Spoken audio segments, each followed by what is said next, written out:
नमस्कार स्टूडेंट्स, आज का हमारा टॉपिक ल्यूशियन पाई का राजनीतिक विकास रहेगा। देखिए स्टूडेंट्स, जो राजनीतिक विकास है हमने पढ़ लिया था कि अलग अलग प्रोफेसर ने राजनीतिक विकास के अलग अलग बातें बताई कि आर्थिक विकास होगा तो राजनीतिक विकास होगा, औद्योगिक विकास होने के बाद में पूर्व शर्तें बताई थी। लेकिन अब ल्यूशियन पाई के समक्ष ये मुश्किल आ गई कि राजनीतिक विकास की परिभाषा होती क्या है। तो उन्होंने पहले वाली परिभाषा तो वापस ले ली थी। एक्सेप्ट ऑफ पॉलिटिकल डेवलपमेंट में जो उन्होंने परिभाषा दी थी कि संस्कृति का यदि बढ़ाएंगे, फैलाव करेंगे तो राजनीतिक विकास होगा। पुरानी मांगों को, नई मांगों को पुराने के अनुसार ढालेंगे या नई मांगों के अनुसार पुराने को ढालेंगे तो राजनीतिक विकास होगा। ये परिभाषा उन्होंने वापस ले ली। उसके बाद में हुआ क्या, ल्यूशियन पाई ने जो राजनीतिक विकास क्या होता है इसकी परिभाषा नहीं दी, बल्कि उसे कह दिया ये तो परिभाषा का संकट है, इसीलिए मैं परिभाषा नहीं दूंगा। तो उन्होंने परिभाषा के बजाय राजनीतिक विकास के लक्षण दिए। लक्षण उन्हें बोलते हैं डेवलपमेंट सिंड्रोम। मतलब ये कुछ लक्षण यदि होते हैं, निम्न लक्षण यदि होते हैं तो राजनीतिक विकास होगा। तो देखिए स्टूडेंट, उन्होंने जो लक्षण दिए उसे कहते हैं डेवलपमेंट सिंड्रोम। ये जो सिंड्रोम दिखेंगे तो फिर राजनीतिक विकास होगा। तो देखिए इसे क्रम से याद करना जरूरी है। तो पहला है समानता, दूसरा है क्षमता, तीसरा है विभेदीकरण। ठीक है, यहाँ पे आएगा समानता। तो कहते किसमें समानता होनी चाहिए? ल्यूशियन पाई ने राजनीतिक विकास के जो 3 लक्षण दिए हैं वह क्रम से आने चाहिए, समानता, क्षमता, विभेदीकरण।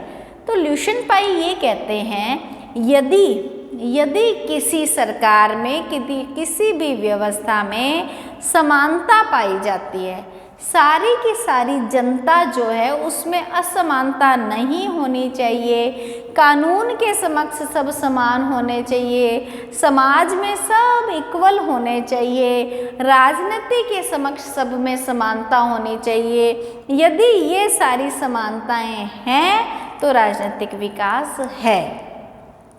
इसी प्रकार देखिए क्षमता का अर्थ ये होता है कि जो मांगें जनता करती है, क्या वह जनता की मांगों को सरकार पूरा करने की क्षमता रखती है? तो देखिए यहाँ क्षमता का अर्थ है पूर्ति, मांगों की पूर्ति। तो मांगों की पूर्ति सरकार करती है, यानी सरकार द्वारा कार्य का निष्पादन अच्छे से हो रहा है या मांगों की पूर्ति हो रही है। तो क्षमता किस में होनी चाहिए? सरकार में। और समानता किस में होनी चाहिए? जनता में। तो उसके बाद आता है विभेदीकरण। अब देखिए स्टूडेंट्स, विभेदीकरण का अर्थ होता है कि अलग अलग शक्तियाँ, अलग अलग व्यक्ति के द्वारा अलग अलग शक्तियाँ होनी चाहिए। यहाँ पे देखिए शक्ति पृथक्करण का सिद्धांत याद आता है, क्योंकि 3 जने, एक व्यवस्थापिका, कार्यपालिका, न्यायपालिका, यहाँ पे देखिए संरचना है ना वो 3 प्रकार की होनी चाहिए। संरचनाओं के संदर्भ में विभेदीकरण होना चाहिए। तो जितनी संरचनाएं ज़्यादा होंगी विकास उतना ही होगा। और यदि एक ही संस्था सारे काम करती है तो विभेदीकरण हुआ ही नहीं। तो यहाँ पे कार्य विशेषीकरण का सिद्धांत है, अर्थात एक विशिष्ट संस्था एक विशिष्ट कार्य करेगी। इसका अर्थ ये है कि व्यवस्थापिका कानून निर्माण करेगी, कार्यपालिका कानून को लागू करेगी, न्यायपालिका दंड की व्यवस्था करेगी, संरक्षण की व्यवस्था करेगी कानूनों को।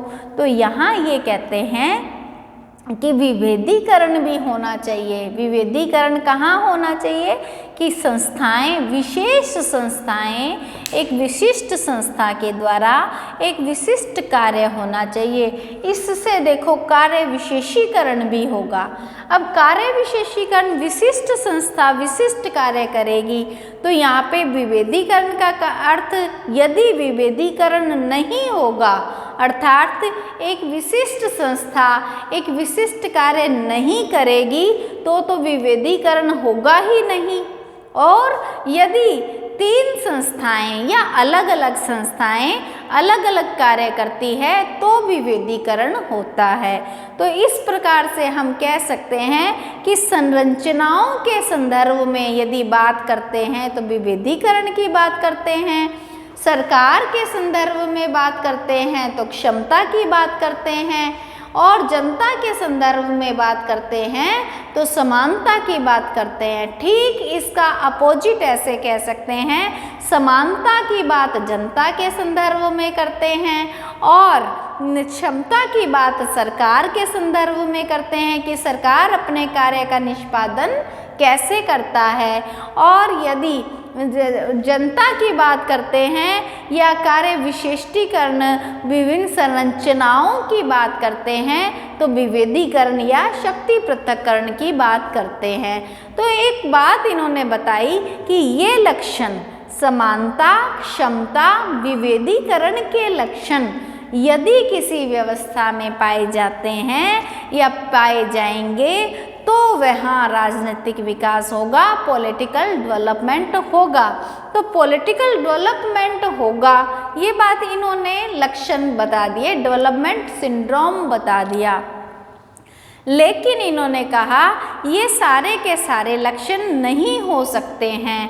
कहीं तो समानता नहीं होती है, कहीं पे क्षमता सरकार के पास नहीं होती है, और कहीं पे ऐसा होता है कि कार्य विशेषीकरण या विभेदीकरण या शक्ति पृथक्करण, पावर सेपरेशन नहीं होती है। तो यहाँ पे 6 संकट भी आते हैं। यदि ये तीन इन्होंने लक्षण बताए हैं, ये 3 लक्षण होते हैं तो राजनीतिक विकास है, लेकिन ये जो 3 लक्षण है ये नहीं मिल पाते हैं। इसके लिए राजनीतिक विकास में 6 संकट आते हैं। देखिए ल्यूशन पाई कहते हैं 6 संकट आते हैं।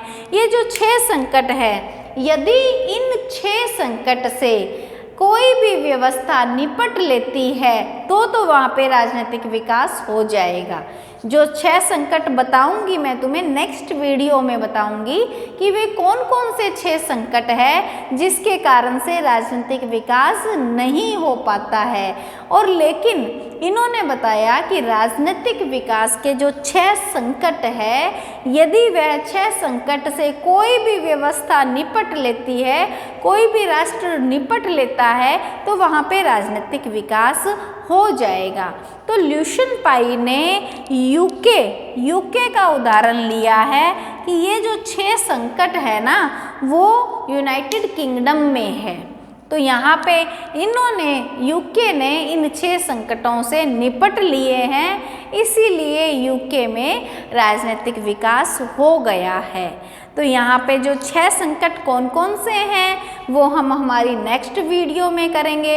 अब तुम्हें ये ध्यान रखना है कि जो अपना ल्यूशन पाई पॉलिटिकल डेवलपमेंट के फादर हैं, फादर ऑफ पॉलिटिकल डेवलपमेंट ने एक्सेप्ट ऑफ पॉलिटिकल डेवलपमेंट नाम की एक पुस्तक 1966 में लिखी थी और वहाँ पे एक परिभाषा दी थी कि संस्कृति का फैलाव होना चाहिए, और दूसरी बात ये बताई थी कि जो नए प्रतिमानों को पुराने प्रतिमानों से ढाल लेना चाहिए, दोनों में समानता कर लेनी चाहिए। लेकिन ये बात नहीं सिद्ध हुई और बहुत सारे प्रिंस्टन विश्वविद्यालय के जो लेक्चरर हैं उन्होंने बताया कि यदि आर्थिक विकास होगा तो विकास होगा।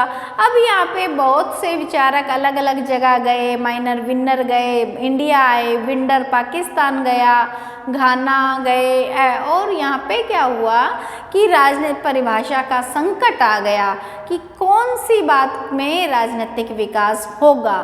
तब ल्यूशियन पाई ने राजनीति के लिए कुछ डेवलपमेंट सिंड्रोम दिए कि राजनीतिक विकास के ये सिंड्रोम है।